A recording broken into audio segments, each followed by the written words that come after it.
આગામી દિવસોમાં હવામાનમાં મોટા ફેરફાર થવા જઈ રહ્યા છે. તારીખ 30-31 એક વેસ્ટર્ન ડિસ્ટર્બન્સ આવશે મજબૂત. ગુજરાત સૌરાષ્ટ્રમાં વાદળો આવવાની શક્યતા છે અને લગભગ ફેબ્રુઆરીની શરૂઆત સુધીમાં વાદળો રહેશે.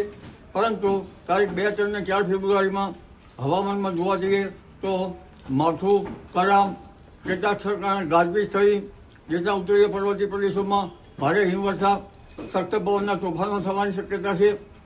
જેમાં માવઠા અંગે જોઈએ તો લગભગ દક્ષિણ ગુજરાતના ભાગો, ભાવનગરના ભાગો, સૌરાષ્ટ્રના ભાગો, તેમજ લગભગ વડોદરાના ભાગો, નડિયાદના ભાગો અને આણંદના ભાગો, ખંભાતના ભાગો ઉપરાંત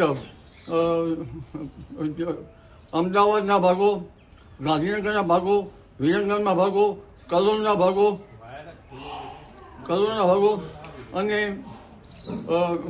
લગભગ પંચમહાલના ભાગો, લીમખેડના ભાગો, તેમજ સાબરકાંઠાના ભાગો અને ઉત્તર ગુજરાતના મહેસાણાના ભાગો, કેટલાક સૌરાષ્ટ્રના ભાગો, ઉત્તર સૌરાષ્ટ્રના ભાગો, આ બધા ભાગોમાં માવઠું થવાની શક્યતા છે.